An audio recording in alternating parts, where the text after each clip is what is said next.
L'intervention la plus grave sur Limonest, un arbre très important tombé sur un véhicule et nous déplorons une victime de 25 ans décédée dans son véhicule. Le drame aujourd'hui vers 14h30 à Limonest, ici dans le chemin vert. Un chêne énorme s'est abattu sur une Citroën dont le jeune conducteur a été tué.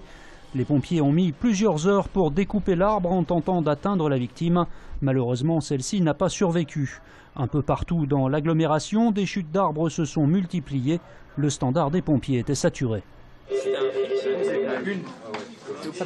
L'arbre, il est déjà tombé sur quelques minutes. Sur le secteur de Vaux-en-Velin, une façade d'un bâtiment qui est tombée sur 2 voitures garées sur la chaussée. Heureusement, nous déplorons aucune victime. Ensuite, sur la commune de Rieux, un arbre tombé sur un véhicule avec une personne qui s'est retrouvée piégée à l'intérieur, qui a été uniquement blessée léger. Des arbres tombés sur des caténaires SNCF, toujours sur la commune de Rieux, qui a perturbé le trafic ferroviaire. Les pompiers ont dû effectuer près de 300 interventions. Dans l'Ain, une autre personne a trouvé la mort.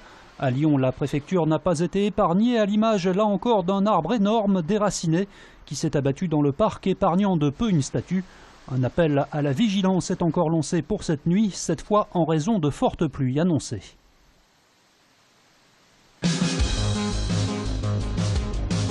Laurent Wauquiez présente son équipe de campagne. Ce matin à Lyon, le candidat à la présidence de la région Rhône-Alpes-Auvergne a dévoilé la composition de son équipe pour les élections de décembre prochain. Et alors que le Parti socialiste se déchire autour de la candidature de Jean-Jacques Queyranne, le maire du Puy-en-Velay insiste sur un mot d'ordre, le rassemblement. La seule chose que je sais, c'est que ça exaspère nos compatriotes et qu'ils les sanctionneront fortement. Et je pense que nous, on a fait l'effort de faire le rassemblement. C'était pas gagné, on ne nous attendait pas forcément là aujourd'hui. Aujourd'hui, ce qu'il y a de clair, c'est que nous, on rassemble, nous, on fédère, je laisse les divisions aux autres. La liste de Laurent Wauquiez est en effet la première à rassembler les Républicains, l'UDI et le MoDem. Avec seulement 2 têtes de liste, ces derniers estiment néanmoins avoir un espace suffisant dans la campagne. Nous avons fait des efforts pour que chacun retire un certain nombre de ses candidats, parce que c'est comme ça que ça se passe, pour pouvoir laisser la place à d'autres. Ces efforts-là, il faut les faire en transparence, il faut l'affirmer devant les électeurs en disant pour faire l'union, on est capable de dépasser nos petits intérêts partisans.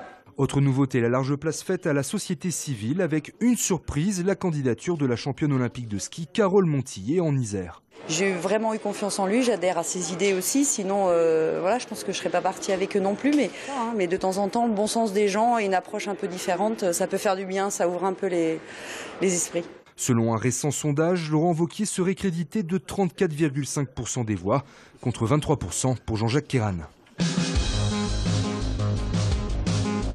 L'OL de retour dans la cour des grands. 3 ans après leur dernière participation, les Lyonnais retrouveront ce soir la Ligue des Champions. Pour leur premier match de poule, ils affronteront à 20h45 les Belges de la Gantoise. Un match que vous pourrez revivre grâce aux analyses des spécialistes de Tant qu'il y aura des Gaunes demain à 17h sur TLM et en replay sur www.tlm.tv. Hors des sentiers battus, dimanche à 21h sur 2Rives TV.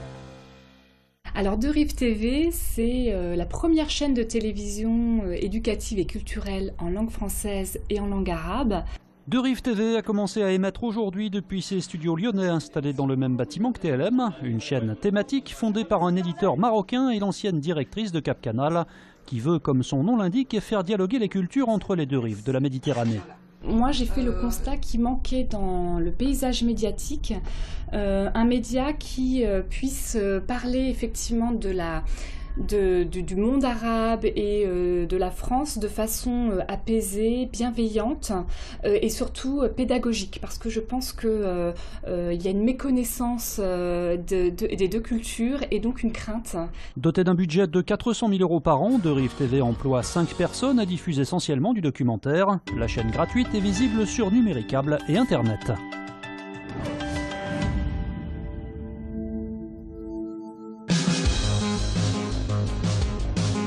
Venez nombreux, on vous attend. TLM ouvre ses portes samedi à l'occasion des Journées du patrimoine.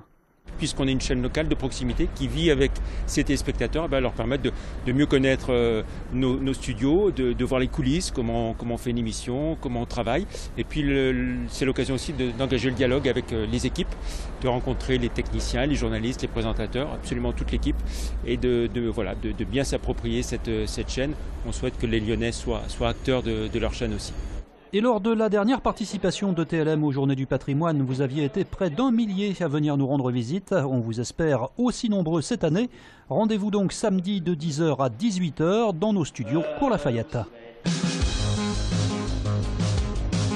Les Ineffables, c'est le nom d'un nouveau rendez-vous de théâtre contemporain à Lyon. Pour cette première édition, la troupe du Levant, ici en répétition, s'installe dans le théâtre antique de Fourvière jusqu'au 27 septembre. Elle présente la pièce intitulée « Ceux qui marchent à l'ombre des canons ».